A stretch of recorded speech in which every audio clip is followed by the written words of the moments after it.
y'all, this is Jacqueline. Welcome back to my channel. This is Low Carb Lish. In case you're new here, this is a channel where we take high carb recipes and turn them into low carb delicious alternatives. We are helping people to lower their blood sugars and their glucose, and in many cases reverse type 2 diabetes. So if you're new here, welcome. If you're not, welcome back. And today we're going to be making lemon blueberry cake with buttercream icing. So come on in, let's get started. Okay, to get started today, we're going to be using sifted almond flour, lupin flour, 1/3 cup of fresh blueberries, 4 eggs, zest of half a lemon, lemon extract, baking powder, yellow food coloring, which is completely optional, but I'm going to use a little bit of it, 2 tablespoons of the lemon juice from the lemon, and 6 tablespoons of powdered monk fruit. I'm also going to use a little bit of the Truvia drops. I like to do that just because it kind of balances out the sweetener, but this is also just totally optional. You're also going to need either a pan like this. I'm using a loaf pan today, but you could also use a muffin tin or even ramekins if you have the smaller ramekins.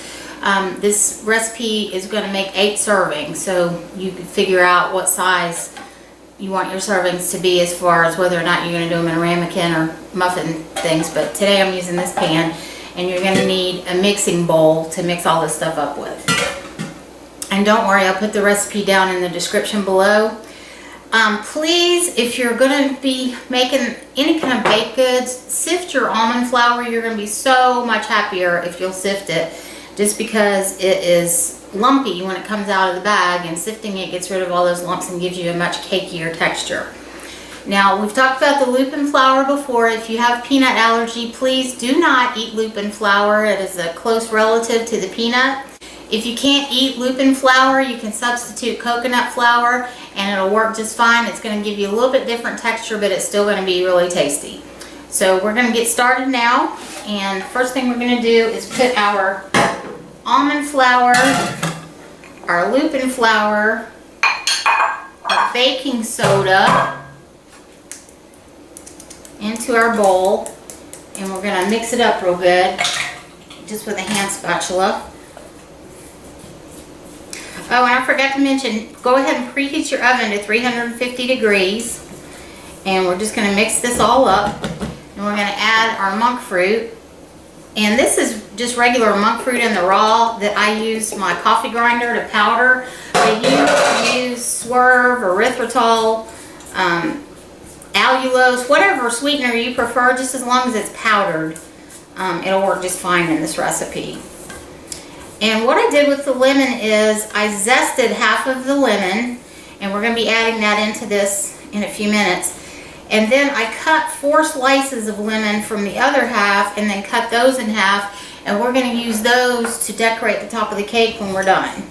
So just get that ready to go, and then you won't have to mess with it, and you'll be good to go. Alright, so now we're going to add our 4 eggs. And this recipe is so simple, you really just have to add things in, and you're good. Bring my yolks up here and stir the eggs into the flour mixture with the monk fruit.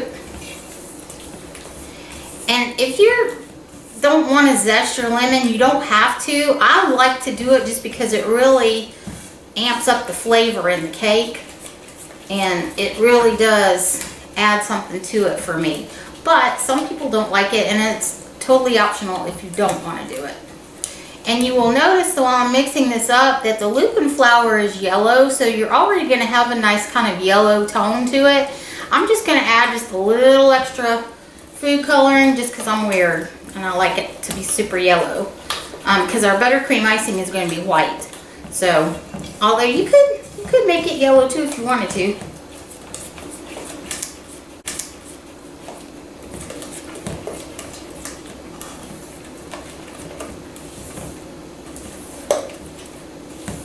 Alright, so we've got our eggs incorporated and everything in here.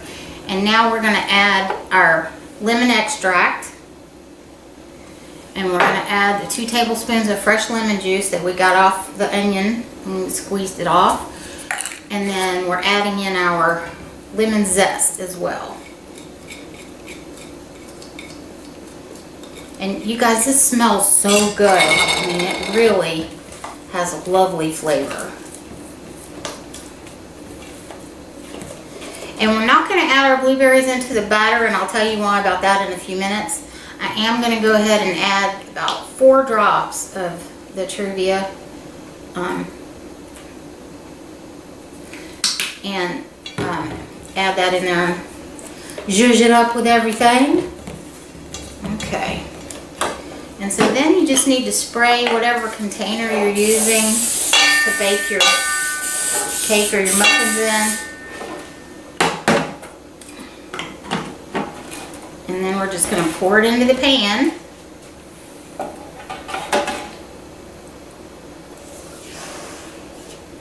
And I like to use the spatula and get every bit of this batter out. And one of the reasons I do that, of course nobody likes to waste food, but one of the reasons I do that is because I figure up the carbs and the macros on all my recipes.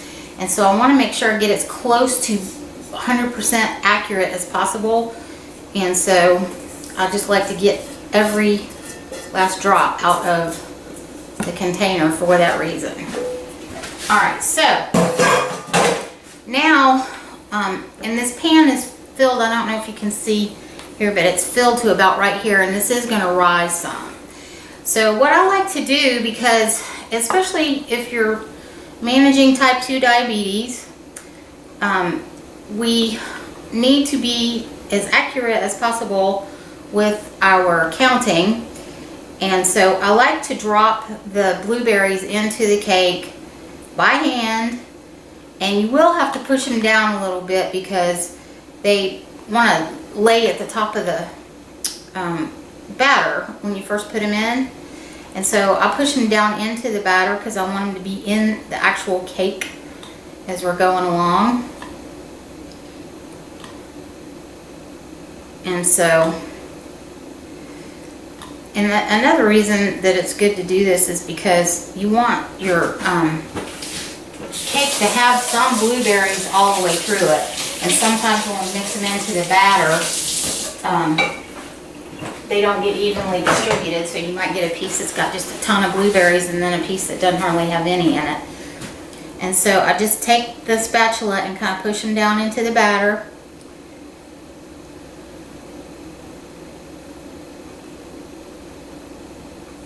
And I'm going to put these into my 350 degree oven for about 30 to 35 minutes. I'm going to come back and check it at around 25. But usually about 30 to 35 minutes is how long it takes in my oven. Check your own oven because everybody's temperatures vary a little bit.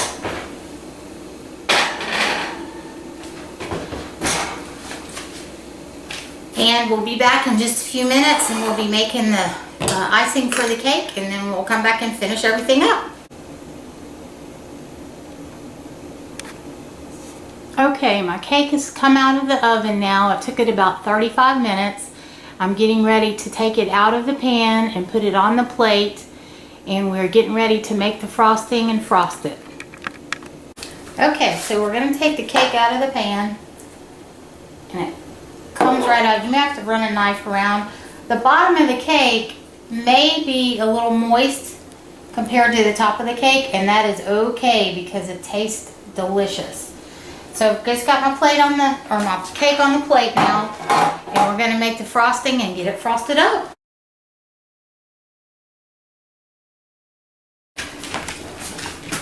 Okay, so we've got our frosting ready, and you can see it made a nice little bit of frosting here, just probably the right amount for our cake.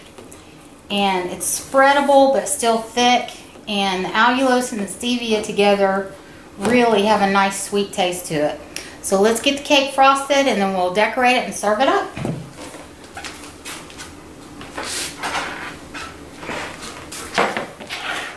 Let me taste this just to see.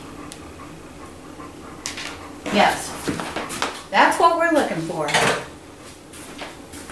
And I've just got an offset spatula here, and we're just going to frost her up.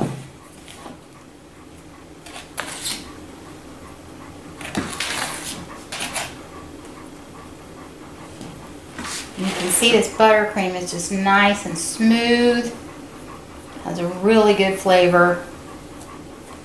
And especially for those of us who cannot eat sugar anymore, this is a wonderful, wonderful treat and substitution.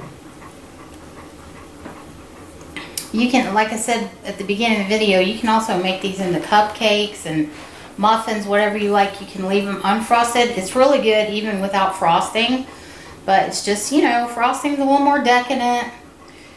And who doesn't like cake with a little bit of frosting once in a while?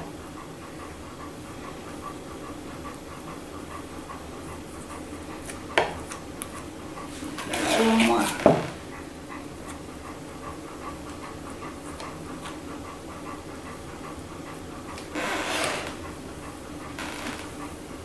Madison, are you excited about this cake? I don't know if you guys can hear her breathing or not, but she's excited about cake. Part of what's going on with her is because of her lymphoma, but she's doing all right so far. So far, so good. And we're just taking it one day at a time and living our best life, aren't we, babe?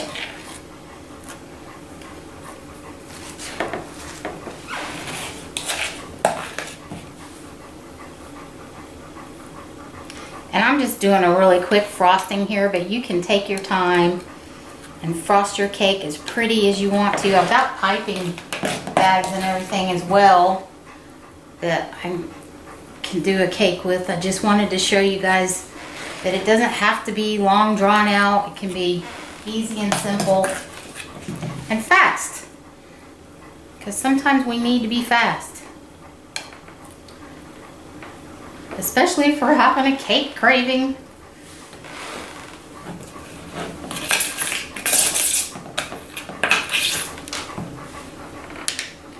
And this icing recipe is the perfect amount of icing for this cake. If you make a lot of treats, you can freeze this up to a month. It'll keep in the refrigerator 3 to 4 days without a problem. No, that's wrong.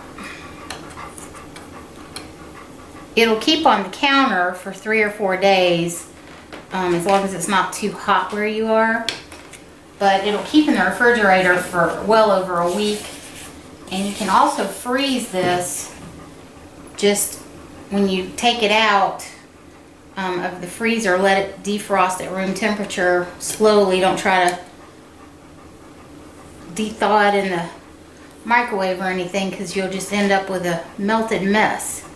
But you can de-thaw it on the counter and use it out of the freezer, which is good because some of you people are really good food preppers and you've got freezer space and all of that to spare, and it's always great to have things that are prepared ahead of time that you can just grab and, as my friend Will used to say, just grab it and growl.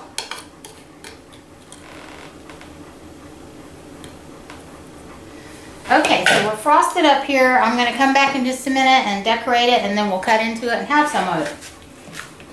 Okay, so we've got our cake frosted, and I've got the decorations we're going to put on the top.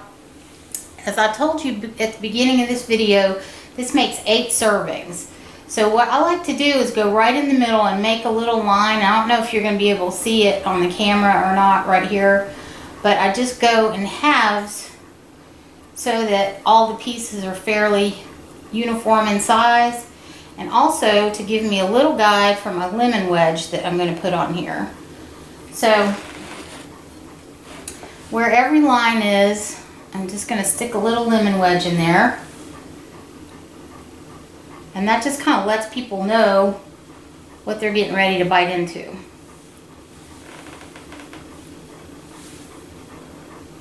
And if you're going to be serving this right away, you could put the lemons in it, you know, as you go. If you're not going to be serving it right away, I would save the lemon and put the lemon in right before you serve.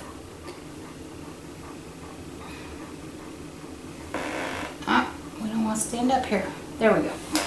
And then I take 1 blueberry. I've got 8 blueberries here. And I take 1 blueberry and put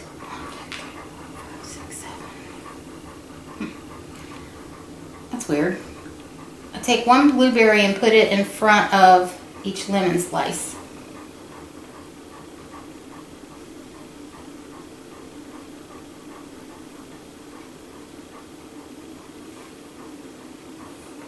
And then on the ends, one in the front and one in the back.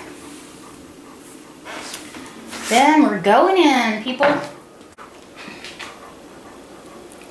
And we're going to take a slice off the end here, serve it up, and in just a minute, we'll be having coffee and cake. Okay guys, so here we are having cake and coffee. I made a cup of coffee because, you know, cake and coffee. This is so delicious. I hope you guys will try it and love it. It is so good. Lemony. Blueberries. So good.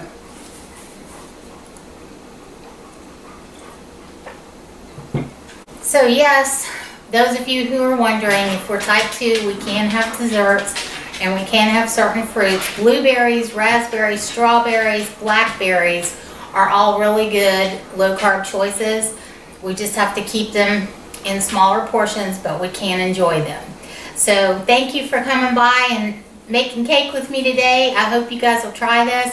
If you do try it, leave me a comment down below and let me know how it turned out and how you liked it. If you like the recipes that you find here and you enjoy coming along with me and cooking, I hope that you'll consider subscribing. And if you would, whether you subscribe or not, if you would hit that like button for me, it really does help my channel be seen by other people that are looking for help, and it means a lot to me. So I would appreciate it if you wouldn't mind doing that. Madison's waiting for her blueberries, and we will see you next time on Low Carb Lish. Take care. Have a great day. Bye.